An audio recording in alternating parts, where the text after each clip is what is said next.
ایک صاحب نے پوچھا کہ چھوٹا بچہ دعا کے متعلق بہت سوال کرتا ہے، اس کی قبولیت کے بارے میں پوچھتا ہے. اب اس کا مزاج اس طرح بن گیا کہ میں دعائیں نہیں مانگوں گا کیونکہ وہ قبول نہیں ہوتی. اس مزاج کو کیسے ختم کریں اور کس طرح دوبارہ دعا مانگنے کی طرف راغب کریں؟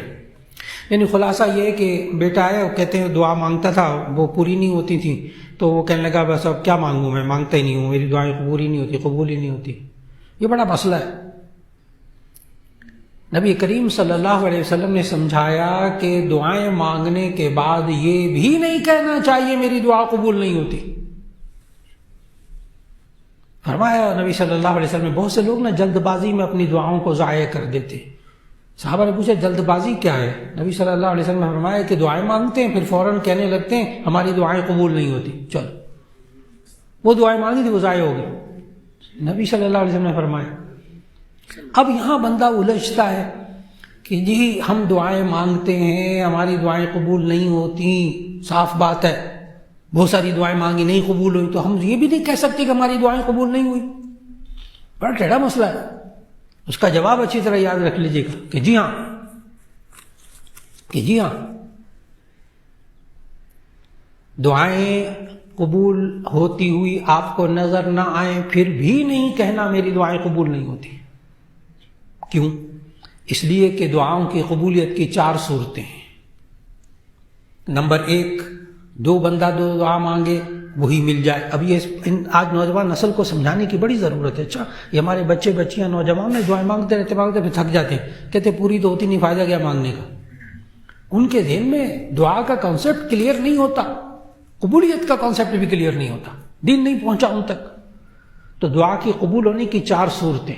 نمبر 1، جو مانگا وہی مل جائے. عام طور پر ہم اسے کہتے ہیں دعا قبول ہونا. نمبر 1، جو مانگا وہ مل جائے. نمبر 2، جو مانگے انسان وہ نہ ملے، نعم البدل مل جائے. نعم البدل اللہ سمجھتا ہے کہ جانتا ہے کہ یہ بندے کو یہ چیز نہیں ملنی چاہیے ورنہ اس کی زندگی خراب ہو جائے گی، اللہ کوئی اور چیز دے دیتا ہے اس کو. جیسے نوجوان ہوتے کہتے فلاں جگہ میں نے شادی کرنی، جب نہیں ہوتا بڑا شکوہ کرتے ہیں اللہ یہ کہ جو مانگی تھی کوئی لڑکی سے میری شادی ہو جائے وہ بھی نہیں تو نے ہونے دی. کفریہ کلمے نکالتے ہیں منہ سے. حالانکہ کہیں آپ بچے بچی کا رشتہ کریں، ماں باپ کو بھی پسند ہوتا ہے نا، کبھی بہن کا رشتہ بھائی کا رشتہ وہ نہیں ہوتا وہاں رشتہ تو آنا جانا ختم کر دیتے ہیں، بول چالی ختم کر دیتے ہیں، نعوذ باللہ من ذالک، گندا کام کرتے ہیں، گناہ کرتے ہیں. کیوں؟ اللہ نے سورۃ البقرہ میں سمجھایا آپ کی دعا جو آپ نے مانگا مانگا مانگا نہیں ملا نا، تو اس آیت کو ذہن میں لے آئیے گا. کبھی بندہ سوچتا ہے میں یہ گھر لے لوں، میں یہ پلاٹ لے لوں، فلاں یہ کی تو کارنر کا پلاٹ میں نے سوچا تھا زندگی میں وہ مل رہا تھا وہ بھی نہیں ملا مجھے، فلاں بچے کی شادی کرنی تھی وہ بھی نہیں ملا، فلاں ڈیل کرنی تھی وہ نہیں ملا، سودا کرنا تھا وہ نہیں ملا.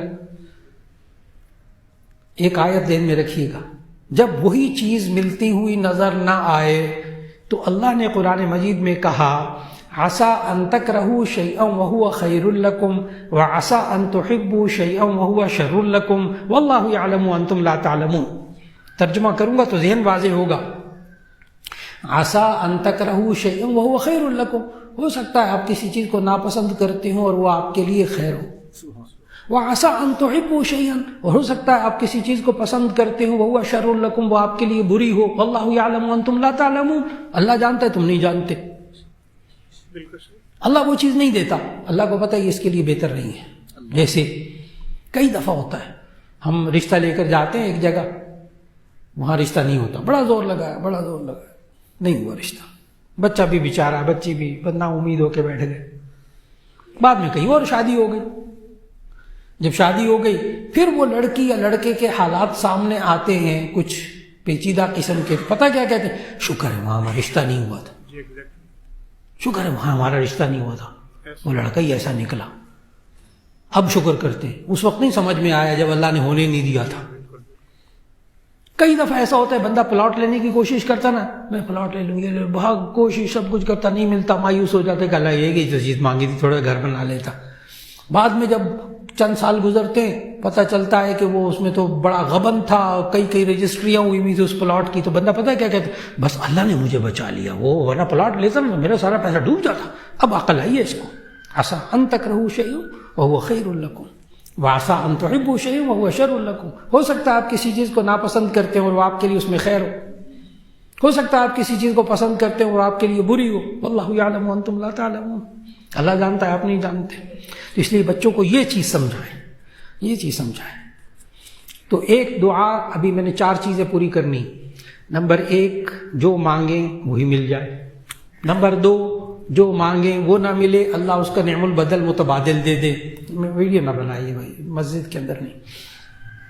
ویسے ٹی وی میں بہت آتا ہوں لیکن مسجد کے اندر منع کیا ہوا ہے. بعض لوگ الجھتے ہیں مجھ سے، کہتے ہیں وہ یہاں تو آپ ویڈیو بنانے سے منع کرتے ہیں، اوپر ٹی وی میں آتے ہیں، یہ کیا بیماری؟ میں ان کو پھر سمجھاتے ہیں مسجد میں نہیں. جہاں ضروریات دین و دین کی بات پہنچانی وہ ایک الگ چیزیں ہیں، مسجد کا تقدس اپنی جگہ. تو میں ذکر کر رہا تھا کہ یا تو وہی چیز مل جاتی ہے یا نعم البدل اللہ دے دیتا ہے. نمبر 3 اگر اللہ وہ چیز بھی نہ دے، نعم البدل بھی نہ دے، تو پھر اللہ اس دعا کو پورا نہ کرنے کی صورت میں اس کے گناہ کو معاف کر دیتا ہے. کہ بندے نے مجھ سے مانگا، اس نے ایک غلطی میں کچھ کی تھی، وہ چلو اس کے بدلے میں غلطیاں معاف کر دو، گناہ معاف کر دو. کتنے طریقے ہو گئے؟ 3. نمبر 4 جو ترمذی کی حدیث میں ثابت، جلد ثانی میں حدیث موجود، کہ بندہ قیامت کے دن، یعنی اللہ وہ چیز بھی نہ دے، نعم البدل بھی نہ دے، اس کے بدلے میں گناہ معاف کر دے. 3. نمبر 4 اب اس نے اتنی دعائیں مانگی اللہ نے پوری نہیں کی، گناہ بھی سارے معاف ہو گئے. اب اللہ اس دعا کے بدلے میں قیامت کے دن اس کو اتنی نیکیاں دے دے گا. چوتھی صورت، یہ بات جلد ثانی ترمذی میں حدیث میں موجود کہ نبی صلی اللہ علیہ وسلم نے فرمایا کہ قیامت کے دن بندہ ایک نیکیوں کے ڈھیر کو دیکھے گا. جب ڈھیر کو دیکھے گا تو کہے گا یہ تو میری نیکیاں نہیں ہیں. ہاں بھائی آپ بات سمجھ میں آ گئی آپ کو، ماشاءاللہ. کہتے ہیں دعا کوئی بھی رد نہ ہوئی نا. میں نے کہا آپ سمجھ میں آئے. تو وہ نبی صلی اللہ علیہ وسلم نے فرمایا کہ قیامت کے دن بندہ نیکیوں کے ڈھیر کو دیکھے گا تو کہے گا یا اللہ یہ تو میری نیکیاں نہیں ہیں. تو اللہ کہے گا یہ وہ تیری دعائیں ہیں جو دنیا میں نے پوری نہیں کی تھی. تو روتا رہتا تھا میں نے پوری نہیں کی، اس کے بدلے میں تجھے نیکیاں دے دی. پتہ یہ بندہ جو شکوے کرتا ہے آج کل یہ کیا کہے گا اس وقت؟ حدیث میں الفاظ ہے، نبی صلی اللہ علیہ وسلم نے فرمایا اس وقت یہ بندہ کہے گا کاش میری دنیا میں کوئی دعا نہ پوری ہوئی ہوتی، وہ ساری نیکیاں مجھے آج مل جاتی. اس وقت قدر ہو جائے گی نا، اس وقت نیکیوں کا ریٹ معلوم ہو جائے گا نا، نیکیوں کا ریٹ کیا ہے. ایک صاحب نے کہا کہ کچھ مدارس نے صدقۃ الفطر اور فدیۃ الصوم کو سرکاری آٹے اور چکی کے آٹے کے حساب سے کیلکولیٹ کیا ہے. کیا سرکاری آٹے کے حساب سے فطرانہ ادا کر سکتے ہیں؟ اس پر حکومت کی طرف سے رعایت ہوتی ہے. ان مسائل میں نہیں الجھنا چاہیے. دین بہت آسان ہے. اچھا دین بہت آسان ہے. وہ فلاں چینل یوں کہتا ہے، فلاں سوشل میڈیا میں یوں کہتا ہے، فلاں یوں کہتا ہے، ایسی خام خواہ کوئی پریشان نہ ہو. صدقہ فطر یا روزے کا فدیہ 1.25 کلو گندم